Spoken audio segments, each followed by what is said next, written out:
So the first speaker who's going to come up now is Yuta Lee, who leads a company named Accelerated Biosciences. And as you will hear, he is working with a very unusual type of stem cell. And he's also a great party animal. So please, my friend Yuta.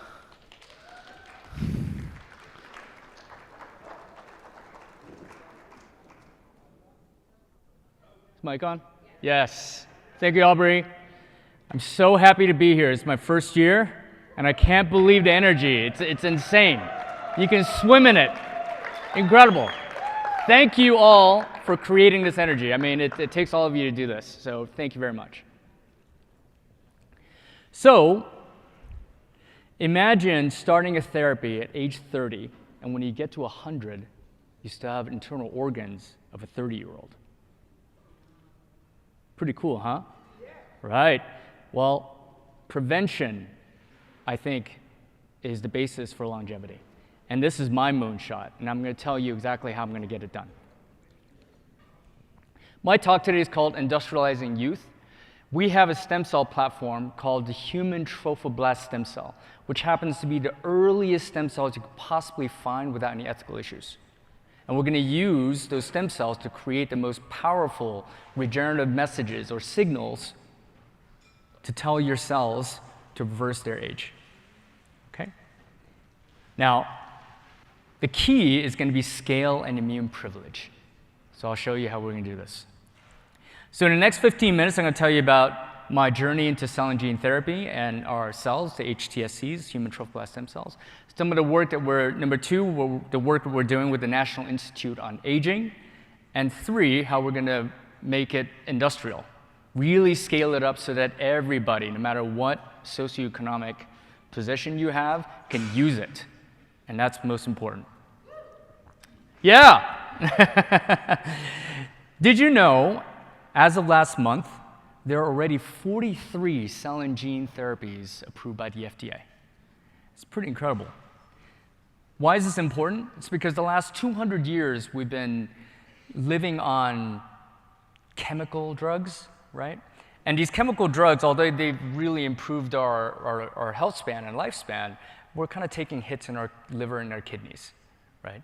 So I think the next revolution, as Liz Parrish already pointed out, is going to be regenerative medicine. For me, I call it cell and gene therapy, okay?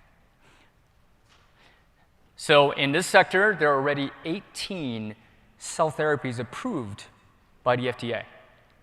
Now, this is using healthy cells to go and repair or replace damaged cells, okay? And in gene therapy, there are already 13 approved that Liz already went through, so I won't go through anymore. But there are one-shot deals. I mean, literally, you take one shot and you're done. Amazing. And there are 12 therapies, which I love. They're called CAR-T therapies and TCRs. CAR-Ts are chimeric antigen receptor T cells, which we really are using now to give leukemia a good run, okay? Incredible remission rates. And recently, the first TCR, T-cell receptor therapy, was passed for the first solid tumor, which is incredible, synovial sarcomas. Okay? So keep your eye out for cell and gene therapies, because I believe in the next 20 years, this is where a lot of miracles are going to happen for us. That's my dad. So Professor Jiaonan Li, he discovered the human trophoblast stem cell in 2003. And he's an MD PhD. He got his MD in Tohoku University in Sendai, Japan, and his PhD at St. Bart's University, London. Right? So my journey into cell and gene therapy happened in 2005 when he came to me and said, Yuta, I found a really interesting stem cell. You're a business guy, do something with this. To which I respond, hey, Dad, you know, I went to Berkeley for law and economics. What the hell do you want me to do? Right? My last class in biology was in high school, right? So, but as a good son, I decided to take it on as a personal challenge. So I started on a journey to relearn everything biology. And today, we already have these stem cells commercialized, manufactured at GMP, and we're hopefully going into the clinic very, very soon. All right, let me tell you where all these stem cells come from.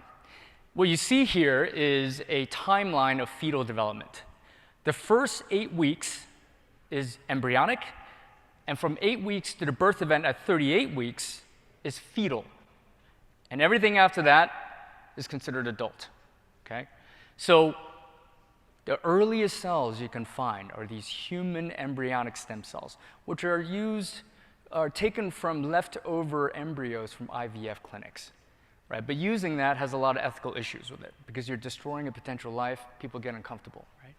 The next place you can find them are our cells, the human trophoblast stem cells.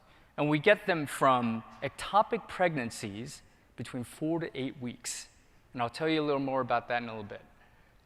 And in everything else after that, you have fetal cells, usually from abortions, also very sketchy. And then you get a lot of cells from the birth event at 38 weeks. Most of them are MSCs, or mesenchymal stromal cells. Okay? So you get cord blood, placenta, amnion, lots of stuff you can get from there. And everything after that is adult, so fat, adipose tissue, or bone marrow. Okay? And of course, Bill Falloon already talked about Shinya Yamanaka and iPSCs, which is incredible. In 2006, when we reported this, it changed everything, especially for our industry. Why?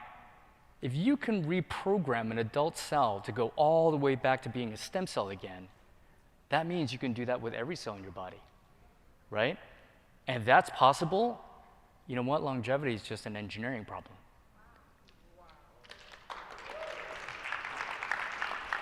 So thanks to all the researchers out there that are working on this, and thanks to kudos to all of the reprogramming companies that are out there. So if you're investors, invest in them. All right, ectopic pregnancies. On the left side, you'll see a blastocyst or an embryo at 5 days. At 5 days, it differentiates into the inner cell mass, which is where human embryonic stem cells come from, and that later becomes the baby. The ring on the outside is the trophectoderm. That's where our cells come from, and that later becomes the placenta. And in an ectopic pregnancy, what happens is the embryo is traveling down a fallopian tube, and it gets stuck. And it'll keep growing until it bursts the tube. And if it bursts the tube, the mother may die of internal bleeding. Okay? So it's actually the highest cause of death in first trimester pregnancies. And so what happens is a woman would feel sharp pain, go to the ER, get scanned, the doctor will go, ooh, you have an ectopic, we have to schedule an emergency salpingectomy. And what they do is they ablate both sides of the tube, and they use a scope to remove the mass. And when they do, they just give it to the pathologist to check, yep, it's an ectopic, and they can throw it away. And the reason why they do that is because the embryo on the left side needs to implant into the mother by day 7 or day 8. But you don't discover an ectopic until 4 to 8 weeks. So there are many weeks in between where that embryo is not attached to the mother, there's no nutrients going to it. So all OBGYNs understand it to be non-viable, right? So 2 facts.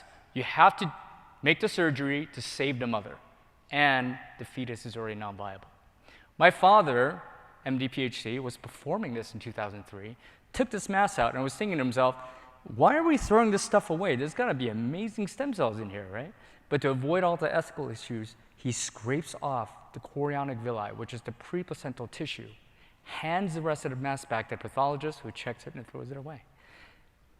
And because of that, we now have the earliest stem cells that you could possibly source without any ethical issues. Now, they have incredible, incredible characteristics. For one, we're able to scale them out to 85 population doublings. That's equivalent to e to the 25 cells. Now imagine, number 1, with 25 zeros behind it. That's enough cells to create 2 trillion human beings. Scale solved, right? That's how we're going to do it. The second thing is immune privilege. All of our cells express a surface marker called HLA-G. Okay. Now, I want you to imagine something. The embryo is a recombination of the father's gene and the mother's gene, right? So how come this alien thing can attach itself to the mother without her immune system going completely haywire, going, hey, get this thing off of me, right? Well, it turns out the placenta has a role. The placenta has a surface marker called HLA-G that dampens down the mother's immune system that now allows the embryo to stay attached. And this marker is so powerful that you can actually take an embryo now and implant it in a surrogate mother, a woman that's completely biologically non-related, to help you carry that baby to term. That's a pretty incredible shortcut if you think about it, right? So our cells express all of this. And even when we differentiate them to neuroprogenitor cells and pancreatic progenitor cells, the marker sticks. That means they're really ideal for therapeutics. Where we've done 5 different animal studies using human cells in immune-competent rats, and they survive every single time, no tumor or teratomas. Pretty exciting. So we're the only platform that has scale and immune privilege. Let me tell you another story. We started working with the NIA about 2 years ago. The researcher called me and said, Yuta, we saw one of your presentations. You had the earliest cells without ethical issues. I said, yes, we do. We just manufactured a GMP, right? What do you need? Send me all your conditioned media.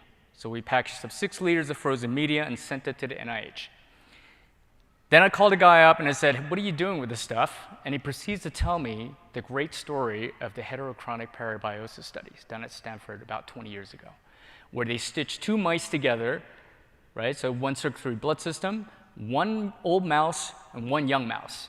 And it turns out that the old mouse was getting biologically younger and the young mouse biologically older. Incredible, right?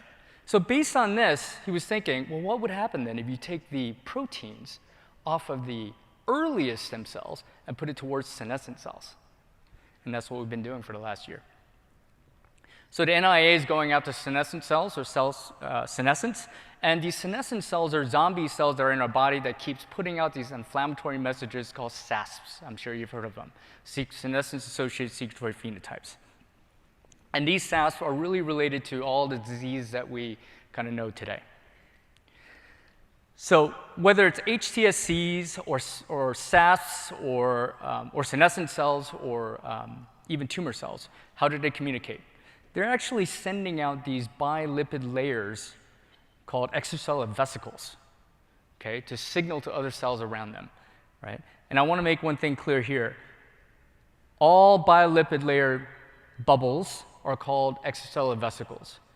But when you call them exosomes, they're only limited to a range of about 30 to 150 nanometers, okay? So all exosomes are EVs, but not all EVs are exosomes, okay? Remember that.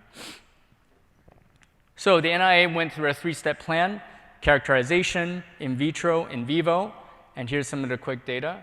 In vitro, the transcriptomics show that we can systemically downregulate all inflammation in the mRNA. And the same thing for the proteome. All the proteins relating to SAPs were downregulated. Then we discovered that we are suppressing NF-kappa B, one of the activators of inflammation. And we're also providing defense against double-stranded DNA breaks. And the in vivo data was also consistent. But there were so many markers, I said, please just give me 4 of the most important ones. So these are 4 that we're using. And so now we have potency assays for this. And we discovered all of the indications on the right side relating to these 4 markers, going from a lot of autoimmune disease like rheumatoid arthritis, inflammatory bowel disease, et cetera. So we have the ideal platform. But guess what I don't have? I don't have domain knowledge over all of these diseases, nor do I have patient access. So my call to you guys is, if you know of any researchers or companies that are going after anything related to inflammation, please call me, because I have the right material for them. Already manufactured GMP, and we have all the IP around it. Internally, we're going after chronic fatigue syndrome with one of the largest hospital systems in the country. And the doctors approached me and said, Yuta, we saw your presentation also, and we love it. We think that we have so many patients that we don't know what to do with, but we believe your exosomes might actually help. So we're heading towards the clinic on that one. But that's all sick care. I really believe health span and longevity really lives in prevention. Right? So the moonshot is to discover if we can use these HT TSC EVs to slow down, stop, or reverse biological aging. So we're actively testing some clocks now to have a baseline. The question is, how will we make it affordable? We're currently manufacturing our exosomes to a 5-liter scale, and we're hoping to expand that to 50 liters, and later we discovered in our models that if we get to about 50,000 liters, we can get the price to drop down to basically 120-fold. That's how we democratize this.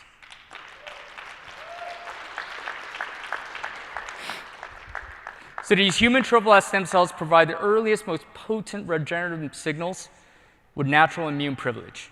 Manufactured at scale GMP, we can really make prevention affordable to everyone. We can industrialize youth. Thank you very much. And if you want to know more, you can go to the ExoBio booth or go talk to Sandra Kaufman at Club Exosome. Thank you. Or catch him anytime in the next 24 hours, I guess. But yeah, I'm afraid we don't have any time for questions right now. But thanks so much, Yuta. Thank you.